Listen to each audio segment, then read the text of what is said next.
au nom de Jésus. Amen. Alors, la semaine dernière, on a fini avec un jugement de Dieu dans Michée chapitre 6. Euh, et ce soir, on va voir qu'après avoir annoncé le jugement sur la nation d'Israël, et notamment sur les deux tribus du sud, qui sont Juda et Benjamin, on va voir que dans le chapitre 7, je vous ai mis un peu les titres là, on va voir dans le chapitre 7 que Michée va finir ce livre avec deux thèmes assez intéressants qu'on retrouve tout le long de l'écriture, en fin de compte, de la Genèse jusqu'à l'Apocalypse. C'est la condition de l'homme et la grâce de Dieu, ou la désolation et la restauration. Il finit avec un constat triste de l'état du cœur de l'homme sans Dieu comme maître. Et puis, on voit derrière la restauration de la nation. Donc, ce chapitre va refléter le cœur de l'homme sans Dieu, et on va voir aussi en contraste la grâce de Dieu.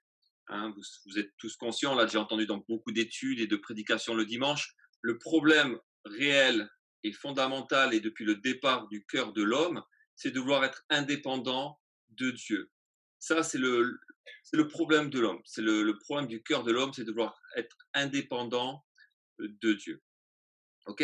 Et ce soir, on va le voir, malheureusement, dans les 6 premiers versets, combien l'homme veut essayer de vivre sans Dieu et à quel point ça l'amène à la destruction. Ok ? Donc, ce soir, encore sympa le titre, merci Flo, des larmes sur une société en décadence. Des larmes sur une société en décadence. Mais je vous rassure, la semaine prochaine, je vous le promets, pour les 2 prochaines études, on verra des choses un peu plus agréables avec la restauration, la grâce de Dieu et plein de belles choses. Mais on va passer d'abord par cette section des larmes sur une société en décadence. Si vous pouvez couper vos micros, s'il vous plaît. Sinon, on va essayer de couper vos micros. Mais avant d'attaquer Michée 7, 1 à 6, j'aimerais lire un passage qui est très important pour qu'on comprenne le contexte encore dans Michée. C'est un passage que je vous ai lu il y a quelques mois quand on a étudié Michée chapitre 1. J'avais expliqué que c'était un passage qui était clé pour vraiment comprendre, on va en lire 2 ce soir, passage clé dans 2 rois, pour se rappeler et bien comprendre dans quel contexte ce prophète est en train de prêcher jour après jour. Alors je vous invite à prendre 2 rois au chapitre 18, verset 9 à 12.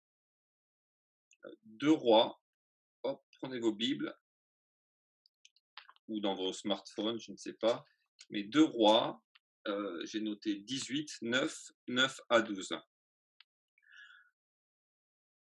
La déportation commence à avoir lieu déjà dans le nord. Il y a quelques bruits qui arrivent dans le sud. Michée est conscient de ça aussi. Le peuple, lui, un peu moins. Et on se retrouve à ce moment-là.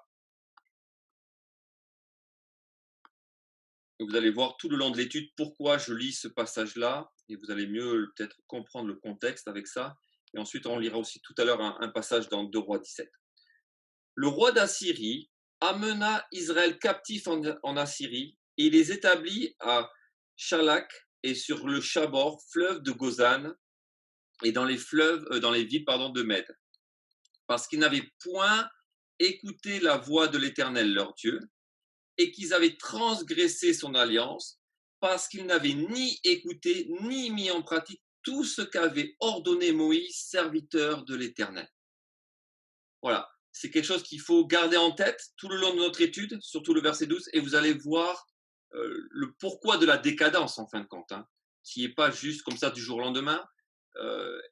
Ça faisait déjà depuis des mois, des années qu'il y avait ce problème de la désobéissance, et on va essayer de garder ce passage en tête, surtout le verset 12, qui est vraiment un contexte immédiat de notre histoire de Michée. Ok, donc je pense que c'est quelque chose d'important de commencer pour introduire notre passage. Alors ce soir, le programme, des larmes sur une société en décadence. Le grand titre, on va voir ça le verset 1, j'appelle ça le grand titre parce que je pense que c'est un grand titre, même si c'est une métaphore, une image là, mais c'est quand même le grand titre qui va résumer un peu. C'est comme si on disait Genèse 1, au commencement Dieu dit, et après, tac, tac, tac, tac, Dieu il développe, et là c'est pareil, c'est le grand titre. Il y a une métaphore et après Dieu, tac, tac, tac, il explique, en tout cas Dieu à travers Michée. Verset 2, on verra la disparition de l'intégrité, quelque chose qui est grave. On verra que cette disparition de l'intégrité, elle a eu lieu dans le haut de la société. Et puis, versets 5 et 6, on verra que cette intégrité et tout ce qui est mauvais, en fin de compte, ça a touché la base de la société. Et c'est pour ça que la société a été en décadence, parce qu'elle a touché la base de la société, et notamment la famille, le couple. Et on va essayer d'essayer de voir tout ça ensemble. Je suis très conscient que c'est une étude qui pourrait prendre 7-8 heures d'enseignement. Facile. Mais on va essayer de condenser ça en 35-40 minutes. Voilà. Je vous poserai quelques questions de temps en temps pour que ça reste interactif. Voilà. Donc, j'ai plus accès par contre à mon petit tableau. Je vais essayer peut-être de le remettre un instant parce que j'ai pas accès à. Je vois plus vos commentaires. Donc, je vais essayer de le remettre si j'arrive. Tout qu'il est où? Plus converser ça, oui. Voilà, je vais essayer de me le mettre là. Comme ça, au moins, je vois un peu vos réactions. Voilà, super. Allez, on commence. Et pour commencer, on va lire notre passage dans Michée quand même. Je fais une longue introduction là, mais on va quand même regarder dans Michée notre passage de ce soir. Donc, je vous invite à prendre Michée, chapitre 7, verset 1. Hop, mettre un peu de lumière. Hop, voilà, verset 1 à 6. OK? Bon, vous aurez peut-être des traductions un peu différentes. Je vous la lis dans ma version à moi. Oui, allez, on fait ça. Parce que je voulais vous la lire dans une autre traduction qui était, je trouvais, mieux traduite, mais allez, on y va. Malheur à moi, car je suis comme à la récolte des fruits, comme au grappillage après la vendange. Il n'y a point de grappe à manger, point de ces primeurs que mon âme désire. L'homme de bien a disparu du pays. Il n'y a plus de juste parmi les hommes. Ils sont tous en embuscade pour verser le sang. Chacun tend un piège à son frère. Leurs mains sont habiles à faire le mal. Le prince a des exigences, le juge réclame un salaire, le grand manifeste son avidité. Ils font ainsi cause commune. Le meilleur d'entre eux est comme une ronce, le plus droit pire qu'un buisson d'épines. Le jour annoncé par tes prophètes, ton châtiment approche. C'est alors qu'ils seront dans la confusion. Ne crois pas à un ami, ne te fie pas à un intime. Devant celle qui repose sur ton sein, garde les portes de ta bouche. Car le fils outrage le père, la fille se soulève contre sa mère, la belle-fille contre sa belle-mère, chacun a pour ennemi les gens de sa maison. Et je ferai ma conclusion tout à l'heure avec le verset 7 qui sera la transition pour la semaine prochaine.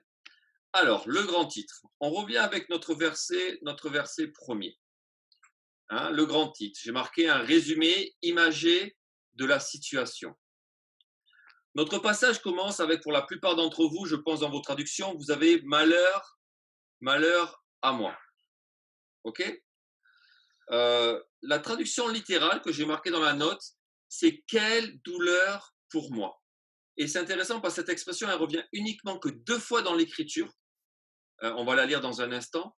Elle revient ici et dans l'homme qui a compris, ou en tout cas qui a vécu la souffrance et la douleur, c'est Job. Mais on va voir que ici, c'est pas une lamentation de désespoir, c'est une douleur liée à la compréhension de qui est Dieu et de l'état pécheur de l'homme. C'est ça qu'il va falloir bien comprendre. Ici, c'est pas une souffrance ou une douleur physique ou autre, c'est une douleur intérieure spirituelle de la compréhension de la sainteté de Dieu et de la décadence spirituelle ou de la misère spirituelle du peuple. Et c'est ça qui fait qu'il y a une douleur profonde dans le cœur de Michée. Et on va voir la même construction, en fin de compte, dans Job, chapitre 10, où il prend conscience de son péché et de la grandeur et de la sainteté de Dieu. Hein? Regardez avec moi Job.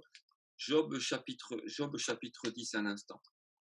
Malgré que Job est focalisé, on parle beaucoup de sa souffrance physique, mais dans ce contexte-là, c'est intéressant de voir qu'il y a une prise de conscience entre la sainteté, la beauté de Dieu et l'état pécheur, en fin de compte. Regardez ce qu'il dit.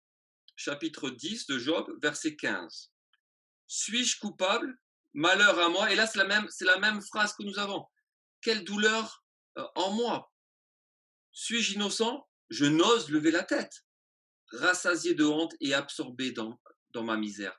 Job prend conscience, encore une fois, de la grandeur, de la sainteté, de la beauté de Dieu, contrairement à son état. Et c'est ça, ici, le contraste quand il dit malheur à moi, c'est pas cette expression qu'on revoit des fois dans d'autres passages prophétiques, ou malheur à eux. C'est vraiment ici vraiment une expression, je vous le dis, qui est vraiment particulière, qui aurait dû être traduite par quelle douleur, en fin de compte, hein, plus que par malheur, pour montrer encore cette douleur liée à la compréhension d'un Dieu saint et d'une nation qui est remplie de péchés en opposition ici.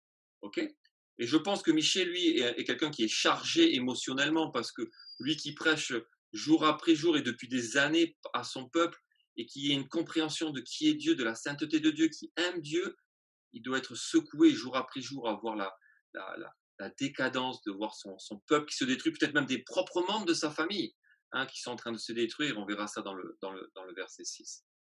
Donc lui, il est confronté à ça.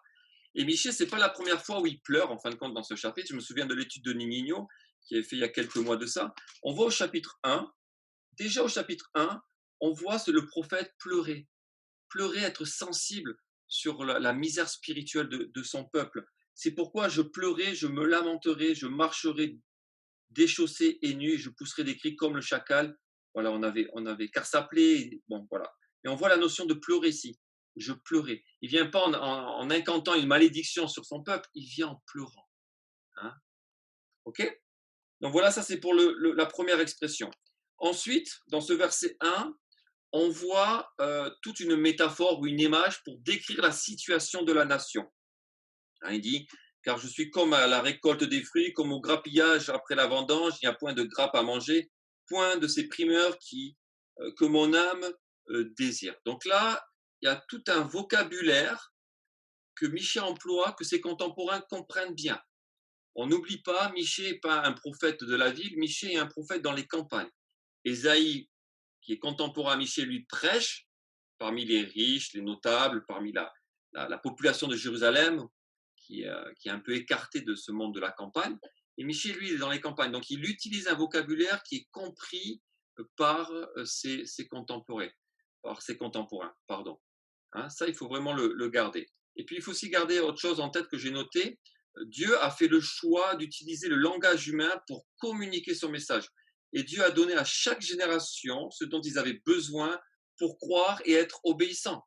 La génération de Michée avait tout pour croire et obéir, mais ils ont fait le choix de se rebeller. Et les conséquences, ça va être une récolte misérable. Hein, on le voit ici. Les conséquences pour le peuple ici, c'est qu'ils n'ont rien à manger, pas une grappe, pas une figue, rien à se mettre sous la dent, comme on pourrait dire. Alors que normalement, des fruits ou la récolte amenait une certaine jouissance, un certain plaisir, une certaine joie pour le travail fourni. Et ce qui est intéressant, c'est dans le texte que c'est celui qui donne ça, normalement. C'est Dieu. C'est Dieu qui donne la production. Hein, c'est Dieu qui accorde cette production. Mais ici, rien. Rien qui sort. Alors, il y a deux choses intéressantes à voir ici. La première, c'est que le propriétaire doit être bien triste de ne pas récolter le fruit qui devrait sortir de ses champs. Mais surtout, ce qui est triste, et ça c'est intéressant, je l'ai appris en étudiant, hein, je n'avais pas fait attention à ça, c'est grâce à des commentaires que j'ai pu comprendre ça, c'est que, je vais vous les marquer, le travail réservé aux plus démunis. Et en fin de compte, ici, c'est pour montrer que même le plus démuni, ici, n'a plus rien. Il n'y a plus rien qui est respecté. Et on revient par rapport à la chose qu'on a mis en avant tout à l'heure dans 2 Rois, c'est que la loi de Moïse n'était même plus respectée. Il y avait la désobéissance. On a déjà vu ça dans les études précédentes, mais ici, c'est encore flagrant. Regardez avec moi Lévitique 19.9 pour voir qui c'est qui, en fin de compte, devait récolter ça, qui devait travailler ça et récolter ça. Et vous allez voir que c'est les plus démunis. Et ici, même pour eux, il n'y a plus rien. Il n'y a rien à se mettre sous la dent. Mais on va lire notre passage. Je l'ai mis là. Vous l'avez en fin de compte. On peut le regarder. Et j'ai souligné les mots-clés. Quand vous ferez la moisson dans votre pays, tu laisseras un coin de ton champ sans le moissonner. Tu ne ramasseras pas ce qui reste à glaner. Tu ne cueilleras pas non plus les grappes restées dans ta vigne. Donc là, il parle au propriétaire, il parle à la personne qui possède ces champs-là. Tu ne ramasseras pas les grains qui en seront tombés. Tu abandonneras cela aux pauvres et à l'étranger. Je suis l'Éternel, votre Dieu. Donc tout cela était fait pour le pauvre et l'étranger. Mais là, il n'y a rien. Rien pour personne. Rien pour le pauvre. Rien pour l'étranger. Rien pour même le responsable de ces champs, le propriétaire de ces champs. Il n'y a rien. Et là, en fin de compte, Michée est en train juste de planter le décor, hein, c'est le cas de le dire, c'est une image. Il est en train de planter le décor pour montrer ce qui se passe dans la réalité dans les versets qui vont suivre. Et vous allez voir que versets 2, 3, 4, 5, 6 et 6, on voit toute la réalité de cette misère en fin de compte. Et là, bien sûr, spirituelle. Et vous allez comprendre pourquoi cela entraîne une grande douleur chez le prophète. Ok? Est-ce que ça va jusqu'à là ou est-ce qu'il y aurait des questions? Encore une fois, hein, je ne peux pas tout développer, hein, je suis obligé d'essayer de synthétiser un peu, mais j'essaie de vous mettre dans le contexte déjà de ce qui se passe ici. Est-ce que ça va pour l'instant? Là, je vois que le chat, hein, donc si ça, vous me dites. Ah, je peux même pas.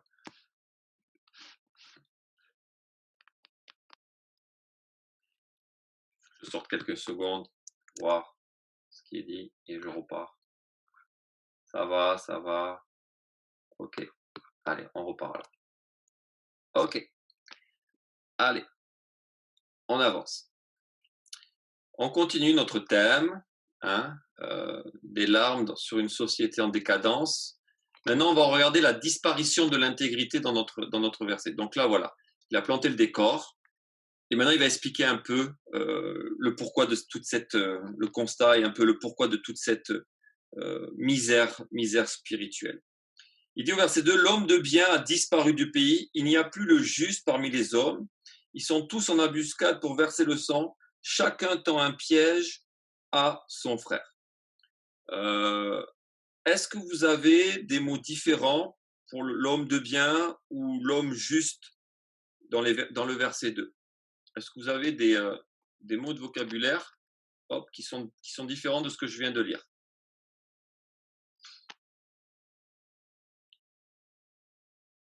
Je vous laisse, vous pouvez marquer à côté. Hein. L'homme droit, ok. Est-ce que vous avez d'autres mots? Pieux, ok. Encore, il y en a d'autres. Il n'y a personne qui a le mot intègre? Dans la deuxième partie, il n'y a plus d'intègre parmi les hommes, à la place du mot juste. Voire même l'homme de bien, des fois, peut être, des fois, dans certaines traductions, traduit aussi par le mot intègre. Non? Pas d'autre chose? Homme fidèle? Oui. Ouais, celui-là aussi, je l'ai.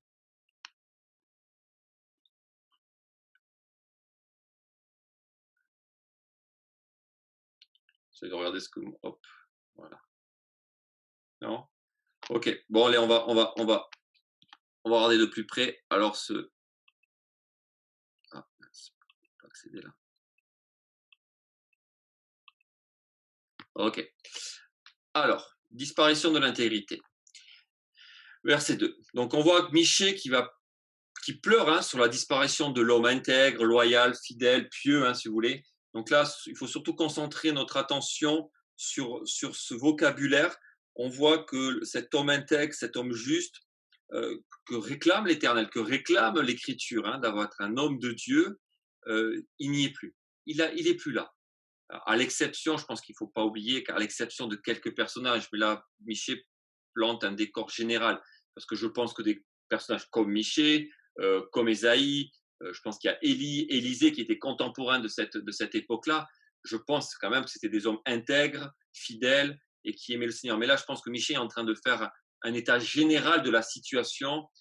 Et quand il dit de l'homme, c'est homme et femme. Hein, il n'y a plus d'être humain de manière générale qui sont intègres, fidèles au Seigneur.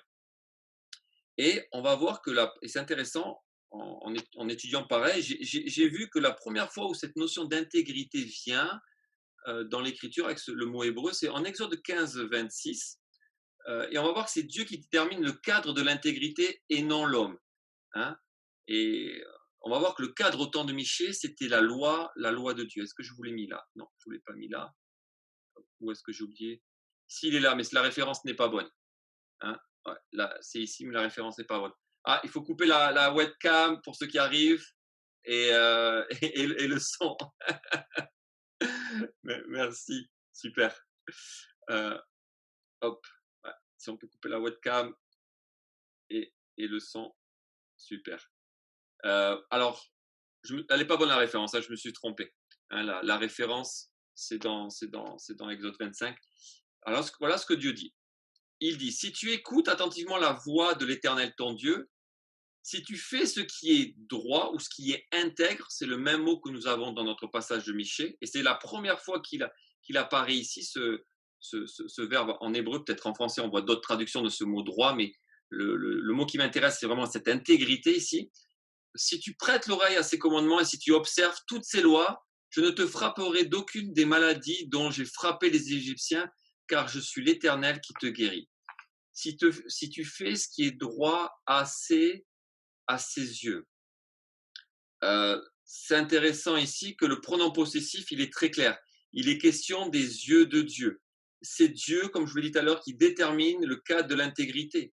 Parce que c'est Dieu qui est intègre par nature. Il a l'intégrité par nature, Dieu.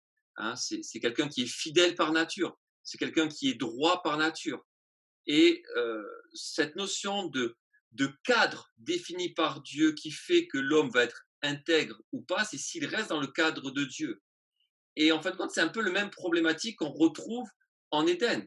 En Éden, c'est Dieu qui a déterminé le cadre législatif. Si tu obéis, tu vivras. Mais l'homme a écouté une autre voix qui lui a dit, tu peux faire comme tu veux, tu peux créer ton propre cadre, tu peux créer tes propres règles, tu peux être ton propre Dieu. Et du coup, l'être humain est sorti du cadre de Dieu et il n'était plus intègre avec la notion de Adam et Ève.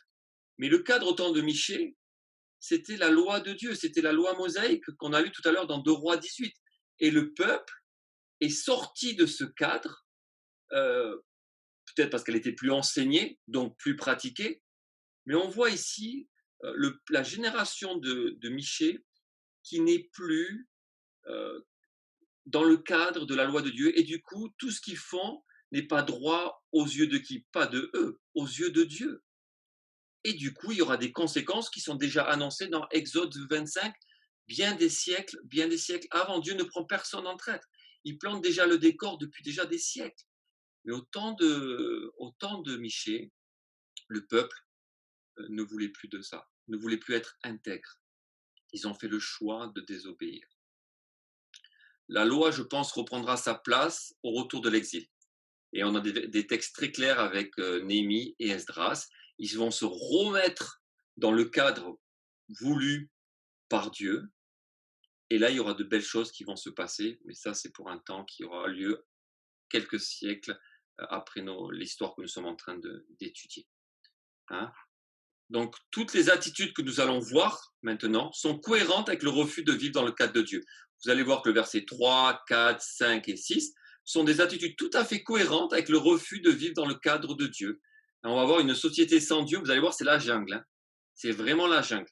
Prêt à tuer son prochain pour posséder plus ou pour satisfaire sa convoitise. Hein. On voit déjà ça à la fin du verset 2, mais on va voir que ça va encore même plus loin. OK? Hop.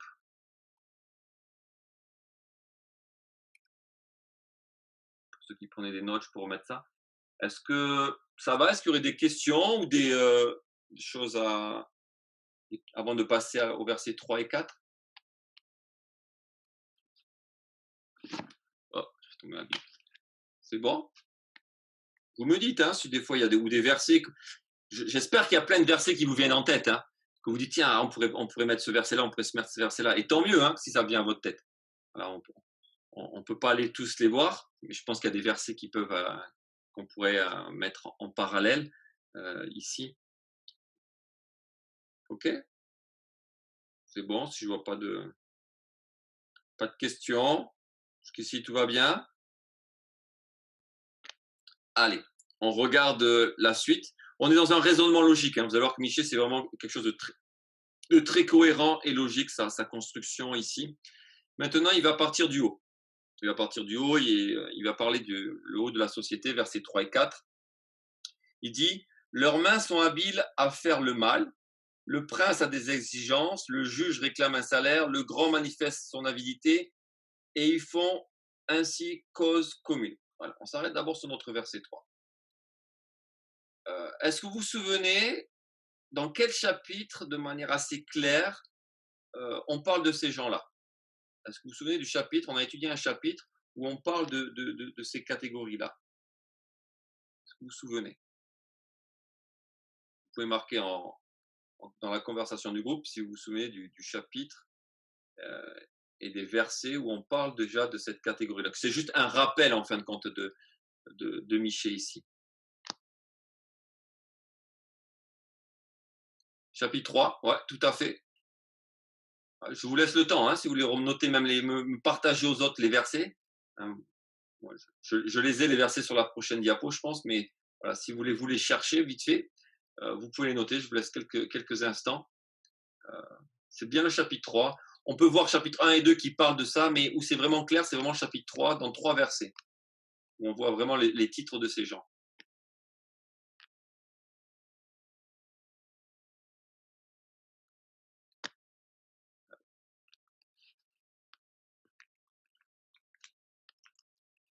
Vous êtes trop loin du clavier de l'ordinateur, c'est ça?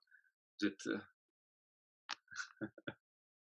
ok, verset 1, je valide. Verset 9, je valide. Bon, le 3, il est sous-entendu, je pense, mais ok, il y en manque un. Bon, le ils, je le comprends. Ouais,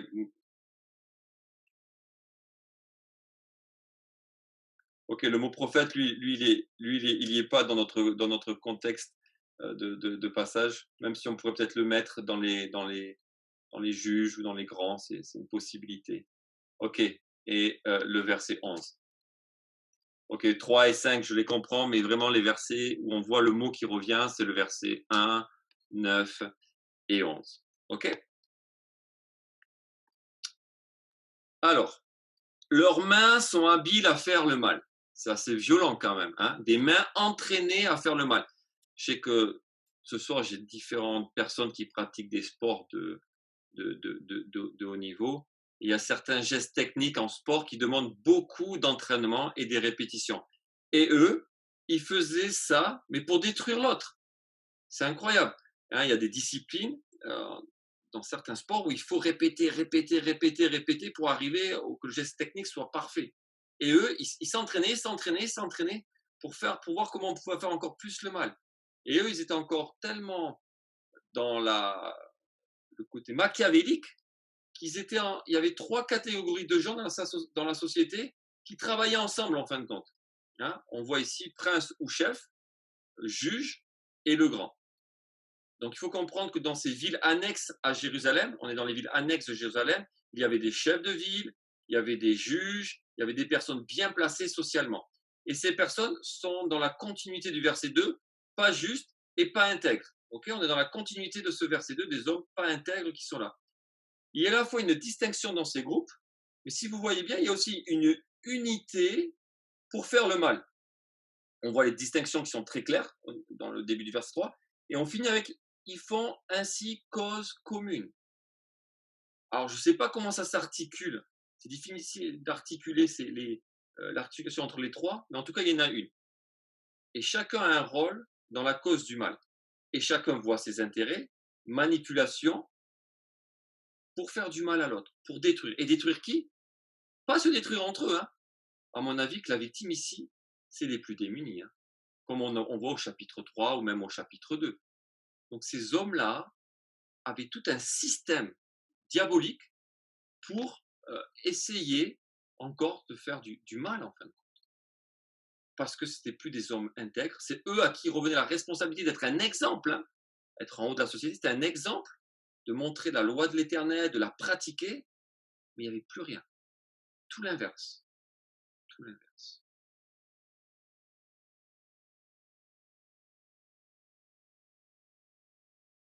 Hop, je prends mes notes un peu. Exigence, réclamer, avidité. Je vois pas tout la fin, c'est l'idée de j'arrive pas à voir parce que je me suis mis un peu trop sur le côté. Mais oui, c'est l'idée de se dépouiller. En tout cas, là, eux, ils dépouillaient les autres hein, avec ce système-là, ici.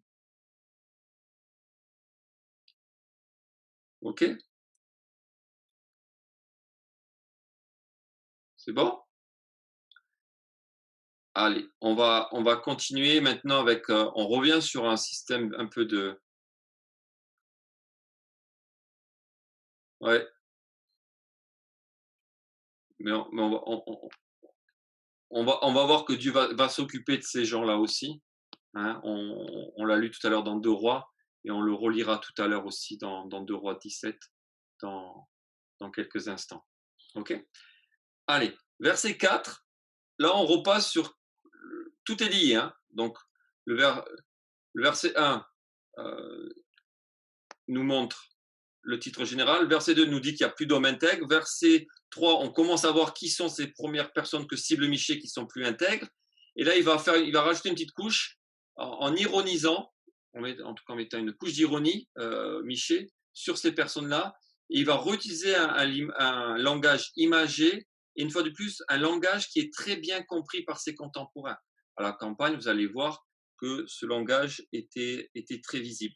Le meilleur d'entre eux, donc de ces gars du verset 3, est comme une ronce. C'est sympa ça. Le plus droit, pire qu'un buisson d'épines. Le jour annoncé par tes prophètes, ton châtiment approche, et alors qu'ils seront dans la confusion. Allez, on revient sur nos débuts du verset 4.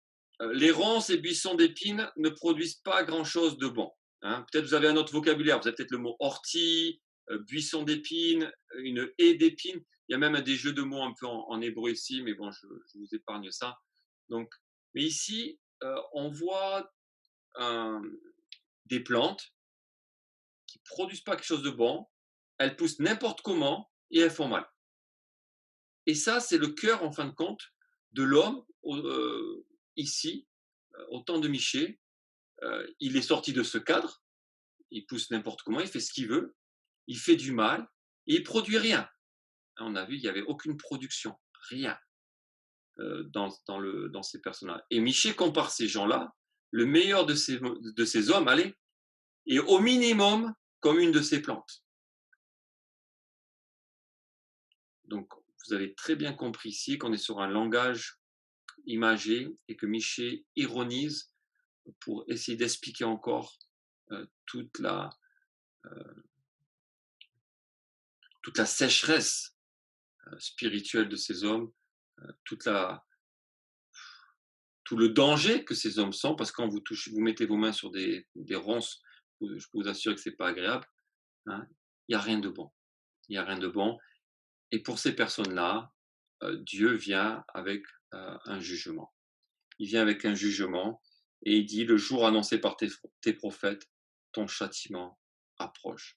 Donc un jugement arrive, et on l'a vu tout à l'heure dans notre passage de 2 Rois 18, il est question dans le contexte immédiat de l'arrivée des Assyriens. On ne va pas lire Ésaïe, par contre j'aimerais qu'on lise un passage qui est plus long et qui est peut-être plus parlant dans le contexte. Prenez avec moi 2 Rois 17 maintenant. On a lu 2 Rois 18 tout à l'heure, revenez avec moi 2 Rois 17. On va se replonger dans ce contexte de Michée. De Roi 17, c'est vraiment un contexte qui va avec Michée. Et vous allez comprendre toute la méchanceté du cœur de l'homme au temps de Michée et le pourquoi du jugement et qui arrive pour juger dans le contexte immédiat de Michée. Prenez avec moi 2 Rois. 2 Rois 17.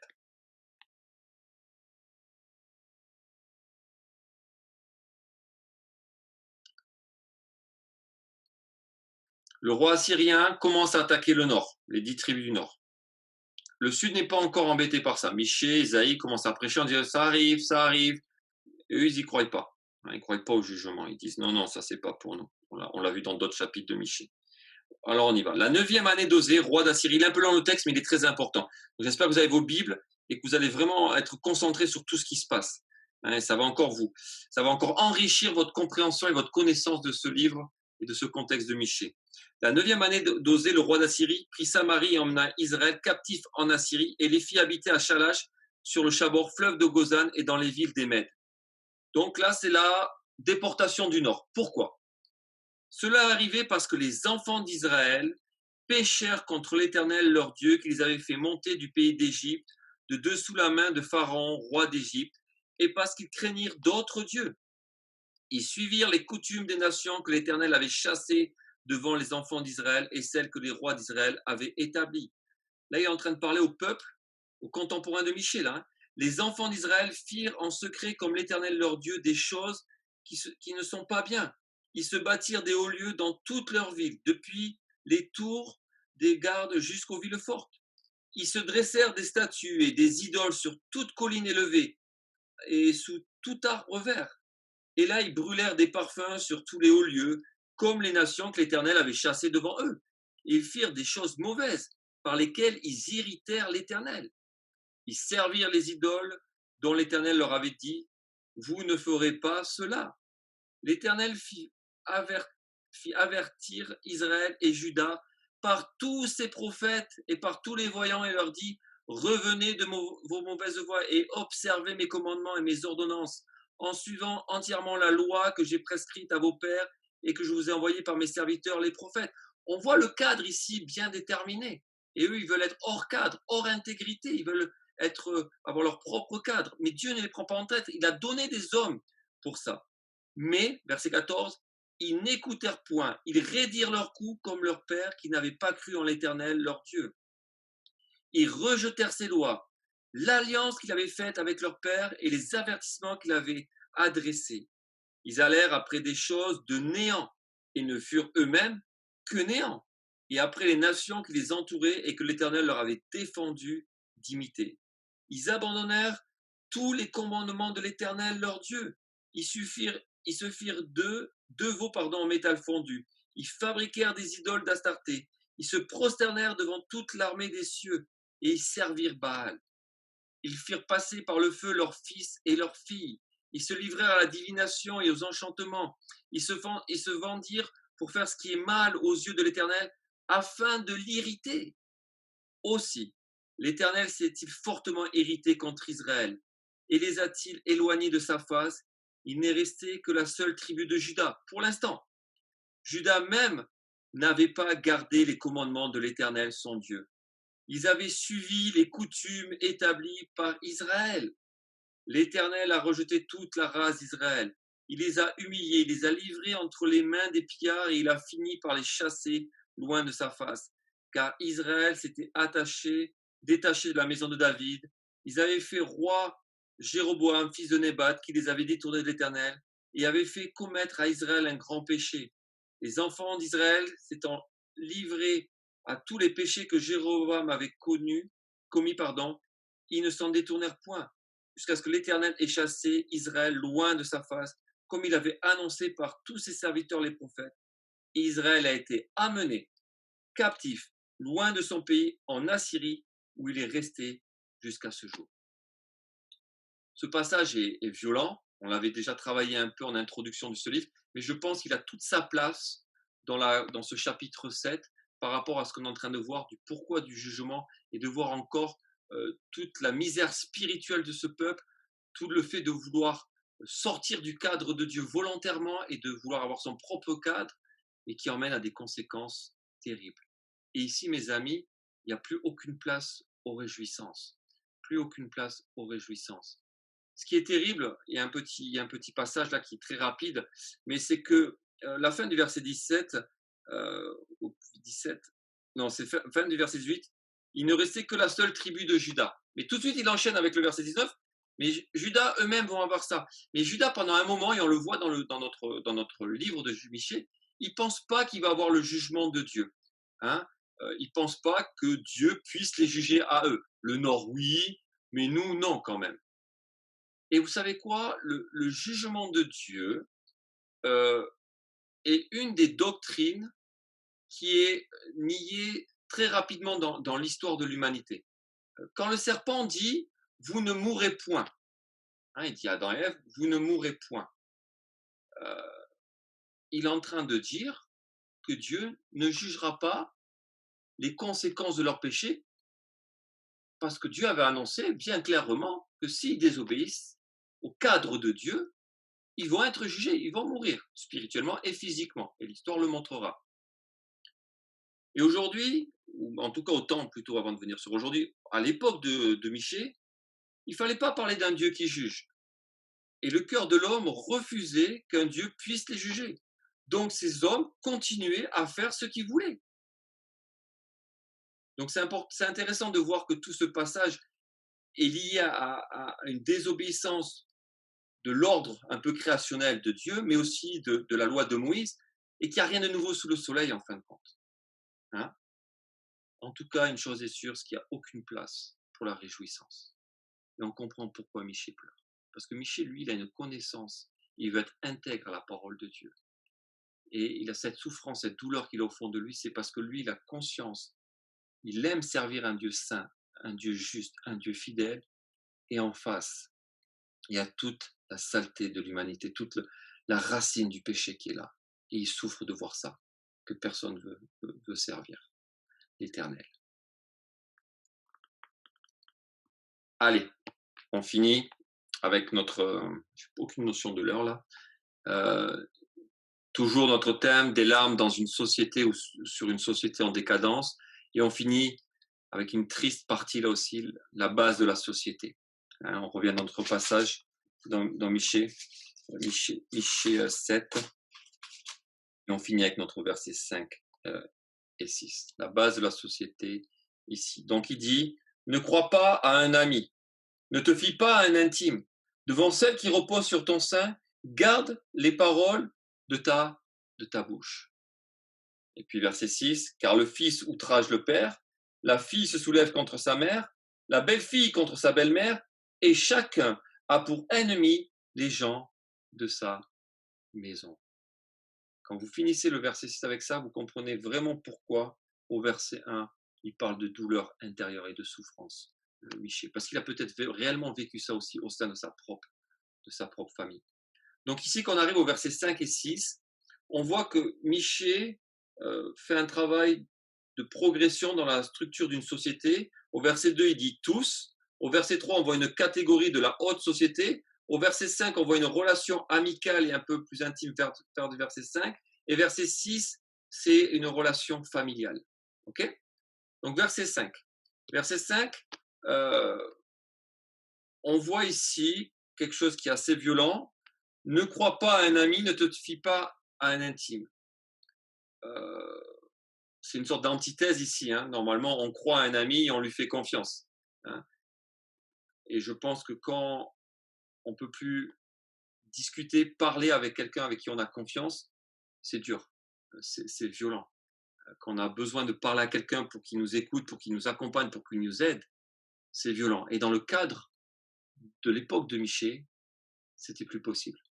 On a du mal à concevoir ça, mais le texte nous dit que c'était plus possible. Il n'y avait plus ça, il n'y avait plus ces hommes-là. Pourquoi? Parce qu'au verset 2, on voit qu'il n'y avait déjà plus l'intégrité, il n'y avait plus d'hommes bons, donc voilà, ils pensaient qu'à se dévorer les uns les autres, même dans leur relation amicale. Donc la base de la société, là déjà, dans le côté même amical, est noyée dans le péché. Hein, est noyée dans le péché. Vous avez noté, Dieu veut que nous ayons des amis, il veut qu'on ait des amitiés, et quand on n'en a plus, c'est vraiment triste. Avoir des amis selon Dieu, je pense que c'est utile pour la sanctification, c'est utile pour notre croissance spirituelle. Hein. Et il y a plusieurs versets qui nous parlent de ça aussi, des bonnes amitiés, des amitiés voulues par Dieu, mais à l'époque de Michée, il y avait plus ça. Ensuite, il parle, à mon avis, je pense, des relations conjugales hein, qui sont touchées dans notre contexte. Pourquoi Oui, bien sûr. Ouais. Tu vois, c'est intéressant parce que j'avais marqué en introduction de mon verset 5, je voulais pas dit, mais on va voir que certaines expressions touchent à l'ordre de Dieu en Éden et dans le Décalogue. Hein, ici, on va voir qu'il y a tout un vocabulaire. Pareil, je n'aurai pas le temps de tout développer, mais qu'on voit qu'il touche à l'ordre de Dieu en Éden et dans le Décalogue. Quel vocabulaire pourrait appuyer la présence d'une tension dans le couple ici? Et pourquoi on pourrait voir le couple ici? Parce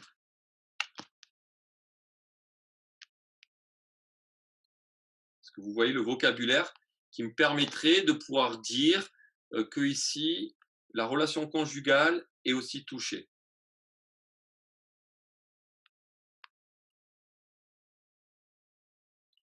Ok, donc c'est l'image, ça c'est juste, c'est l'image d'une femme qui vient reposer sa tête sur la poitrine, sur le, le sein, comme il est dit, de son mari.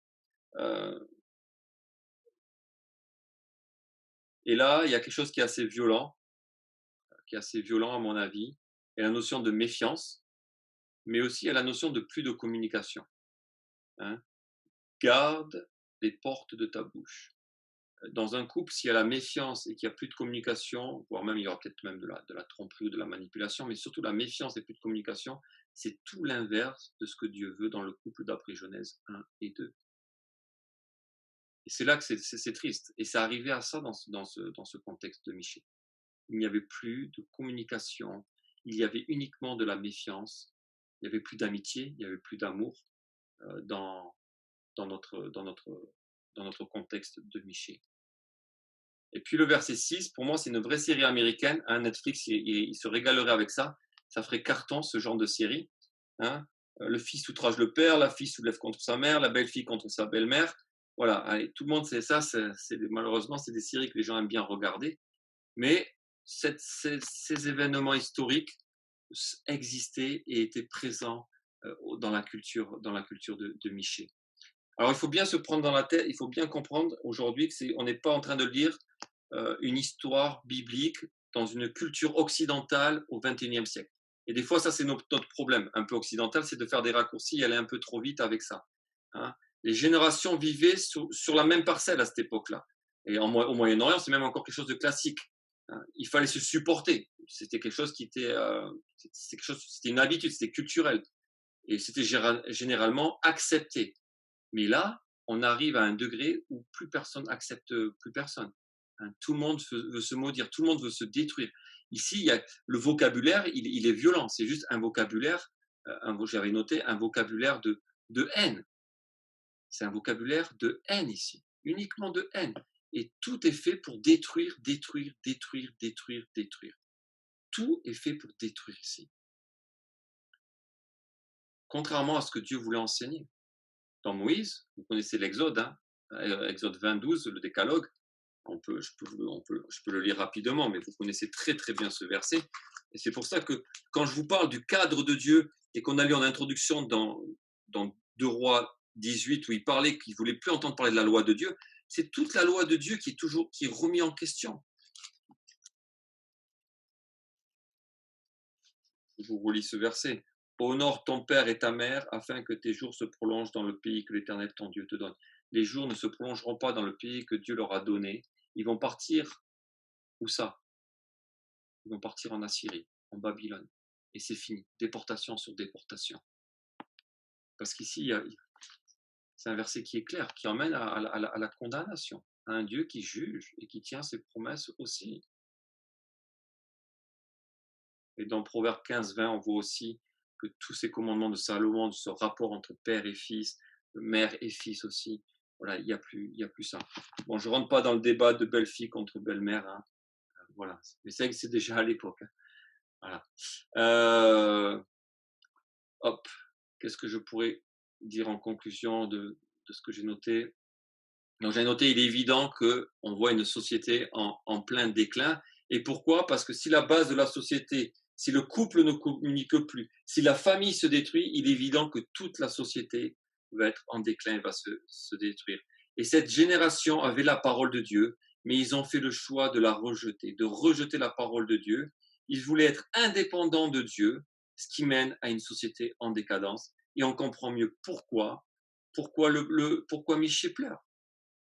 Hein, une société qui ne voulait plus de Dieu, alors qu'ils avaient la responsabilité, étant le peuple de Dieu. Hein. On ne parle pas des Assyriens, on ne parle pas d'une nation qui n'avait pas la connaissance et qui ne devait pas refléter Dieu. On parle d'une nation qui avait la connaissance de qui était Dieu et ils avaient le cadre établi et donné par Dieu. mais il ne voulait pas, ce qui a mené cette société en pleine décadence. Et je conclus avec ce verset, le verset 7, en fin de compte, de notre passage. Pour moi, je regarderai vers l'Éternel, je mettrai mon espérance dans le Dieu de mon salut, mon Dieu m'exaucera. Et je pense que c'est une belle transition pour la semaine prochaine, où on parlera de la restauration et de la grâce de Dieu, et on va voir comment Dieu, malgré cette génération, dans ce temps de Michée, a été rebelle, a tout mis de côté l'Éternel, et comment Dieu tient ses promesses pour Israël à une autre génération, hein, qu'on essaiera de voir de qui il parle la semaine prochaine. Allez, qu'apprendre? Je n'ai pas mis principe ce soir, je dis plutôt qu'est-ce qu'on a pu apprendre, j'espère, ce soir. La première chose, c'est que le cœur de l'homme sans Dieu détruit et se détruit. Le cœur de l'homme sans Dieu détruit et se détruit. On a vu un Dieu qui juge, hein, on a vu que c'était important, je sais que c'est une doctrine qui est contestée violemment, la doctrine du jugement de Dieu, mais elle part de la Genèse jusqu'à l'Apocalypse, hein, cette doctrine-là, mais elle est déjà niée dès le départ en Genèse 3 par le serpent qui veut mettre ça dans la tête d'Adam et Ève. Et puis, quelque chose qui est aussi important, l'homme de Dieu, notamment Michée, pleure sur sa nation, pleure sur ce peuple de Dieu, qui appartient à Dieu. Voilà. Voilà un peu les choses que j'espère qu'on a pu apprendre ce soir. Il y aurait peut-être plein d'autres choses, mais j'ai essayé de synthétiser. En tout cas, j'ai pris beaucoup de plaisir à étudier ce passage. Voilà. Je suis très conscient qu'il y aurait beaucoup de choses encore à dire, mais j'espère que j'ai pu vous encourager ce soir à aller plus loin dans l'étude de la parole et à comprendre aussi qui est Dieu en ce moment de Michée, à cette époque. Voilà, ça c'est important. Et je vais prier, puis ensuite on peut repasser en mode discussion tous ensemble. Seigneur, je te dis merci encore pour ta parole qui est riche, qui est remplie d'enseignements, qui fait du bien à notre âme encore. Merci pour ce temps ensemble où même s'il n'y a pas beaucoup d'interaction, Seigneur, on sait que par la puissance de ton esprit, on est là ensemble pour pouvoir comprendre ce que tu veux nous transmettre encore. Merci parce que Michée est un modèle pour nous, pour moi, un homme qui a considéré son peuple malgré toute la méchanceté que ce peuple pouvait avoir. Il a pleuré sur la nation, il avait une compréhension juste de toi. Oh, Seigneur, apprends-nous à être des hommes et des femmes de Dieu, des hommes et des femmes intègres à ta parole, des hommes et des femmes qui ont envie de refléter qui tu es, transmettre ça aux nations et aux autres, Seigneur. Apprends-nous à être des hommes et des femmes remplis de compassion et aussi à savoir pleurer quand nous voyons le péché qui est là. Au nom de Jésus. Amen. Allez.